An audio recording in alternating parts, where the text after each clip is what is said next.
Buenas, mi nombre es Teresa Elis Pacheco, comisaria de familia del turno 4 del Centro de Convivencia Ciudadana, adscrita a la Secretaría de Gobierno.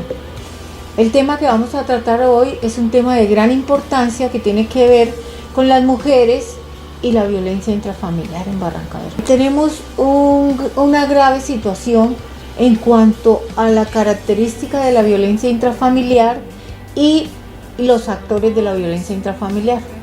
Podemos ver que dentro de la violencia intrafamiliar también tenemos niños maltratados, niños abusados dentro del vínculo familiar, porque las comisarías de familia damos atención al núcleo familiar y a la violencia que se presenta dentro del núcleo familiar. Los casos que suceden fuera de la familia corresponde al ICBF y la ruta de atención, que viene siendo el primero que tenga conocimiento del hecho. Debemos recibir la denuncia, recepcionar la denuncia, enviarla a la fiscalía, que es el ente que conoce el delito como tal. Las comisarías hacemos la parte administrativa, la parte de medidas preventivas, la parte que tiene que ver con la prevención de la violencia intrafamiliar. En cuanto a que se hayan incrementado los casos de violencia intrafamiliar en Barrancabermeja, lamentablemente tenemos que decir que sí. Si en un tiempo ocupamos el segundo lugar, como ya es de público conocimiento, tenemos que impulsar más campañas de prevención, tenemos que llegar más a las familias para poder disminuir este índice de violencia. En cuanto a que somos las mujeres las únicas violentadas, no, las mujeres también violentamos a los hombres, y en este momento estamos viendo cómo la protección que el Estado está dando a las mujeres se está utilizando primero para violentar a los hombres. Si bien es cierto, la infidelidad no es una causal de violencia intrafamiliar, sino de divorcio, tenemos lamentablemente que contar con que la infidelidad hace parte de que se genere violencia dentro del núcleo familiar, porque hemos llegado al caso que mujeres que entran a su amante o a su otra pareja sin haber disuelto un vínculo que tienen, lo meten a la casa. ¿Cómo va a llegar un hombre a la casa y va a encontrar esta situación? Yo pienso que estamos dando pie para que se nos genere, aunque nada justifica el maltrato. Nadie tiene por qué maltratarnos, ni golpearnos, ni hacer de nosotras como el trapo sucio que lo cogen y lo tiran y lo extienden. Tenemos es que mirar qué está pasando con nosotros las mujeres que estamos fomentando la violencia intrafamiliar. No sin decir que los hombres también, los hombres son los principales violentadores de los derechos de las mujeres, pero no queremos pasar por alto que ellos también se le violan los derechos por parte de nosotros. En cuanto a situaciones muy puntuales de la violencia intrafamiliar, estamos viendo cómo la mujer viene y denuncia, o espera 25 años para denunciar, y cuando denuncia se pone a pensar quién la va a sostener, quién le va a dar alimentos, quién le va a ayudar a cuidar a los niños, quién le va a dar alimento a sus hijos, y entonces deciden regresar con el agresor y dejan un proceso a medias. Es un proceso que, si bien es cierto, la ley dice tiene 4 horas para dictar medidas y 10 horas para fallar un proceso, es algo que nos queda realmente imposible, porque en la comisaría somos 4 turnos y cada turno está recibiendo entre 3, 4 o muchas veces 5 denuncias de violencia intrafamiliar. Entonces, multipliquemos, miremos cómo es el tiempo, las condiciones a veces en que trabajamos, que si bien es cierto, tenemos que agradecer que tenemos un empleo, debemos velar porque se nos den las herramientas necesarias para poder cumplir con el objetivo del empleo.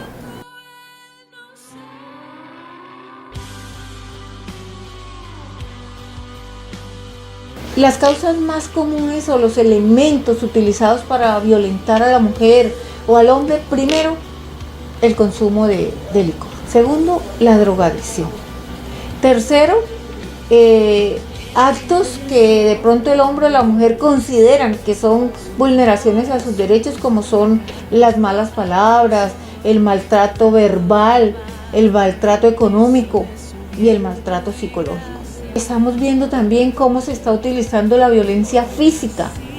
No nos importa agredirla, partirle la cabeza, cometer puñaladas, arremeter con arma cortopunzante se está volviendo como una costumbre. Miremos cómo vamos a prevenir esa clase de violencia, la física, la verbal. La verbal, bueno, a veces uno considera que esta violencia es común en las parejas, que discutan, que tengan diferencias, pero esas diferencias no deben traspasar, no debe esperar que se oculte el sol para yo resolver el problema y dormir, como se dice, cola contra cola.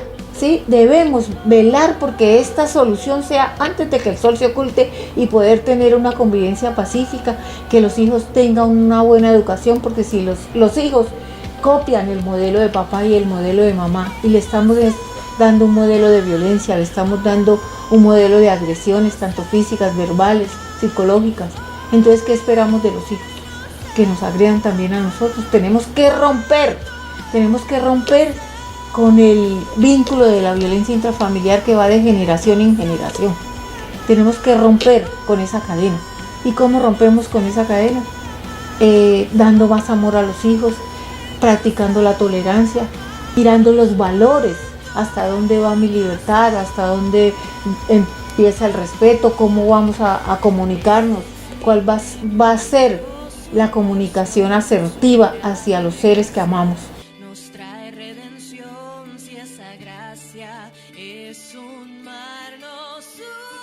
Hay también que hacer una aclaración en cuanto hasta qué edad le damos alimento a nuestros hijos, porque hay unos padres de familia que dicen, no, ya cumplió 18 años, vaya, mire usted qué hace, trabaje.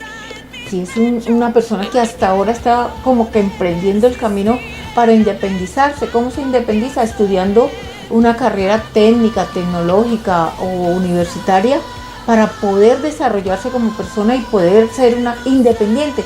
Pero no, los chicos llegan a la edad de 18 años y el papá ya no quiere dar alimentos. Quiero aclararles que la ley ha establecido un límite que va hasta los 25 años de edad, siempre y cuando esté estudiando. Si no estudia a los 18 años, perfectamente se puede levantar esa medida de alimento. Pero también tenemos que mirar la parte afectiva. Si es un chico que está dentro del núcleo familiar, que vive con los padres, hombre, ¿cómo le vamos a cortar, como se dice, los alimentos o cortarle la cara, como dijéramos?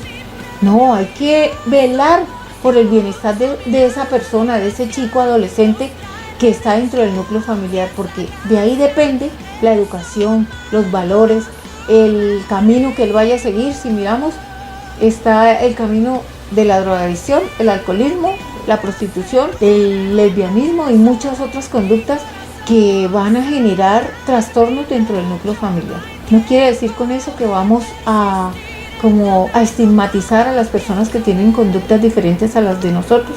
No, tenemos es que velar para corregir y para tratar de resolver ese conflicto que se presenta dentro del núcleo familiar y que merece una atención especial. Quiero agradecer la invitación que me hacen a estas charlas constructivas, no sin antes pedirles por favor que acudan a la Comisaría de Familia. Estamos trabajando 24 horas. Hay 4 turnos para la atención permanente de la violencia, del maltrato y de todas las conductas que se presenten dentro del núcleo familiar. Agradecer a Tomás Pino por el programa de violencia intrafamiliar. Es una manera de podernos comunicar con la comunidad, con todas las personas que estén atentas, porque ninguna conducta justifica el maltrato. Muchas gracias. No hay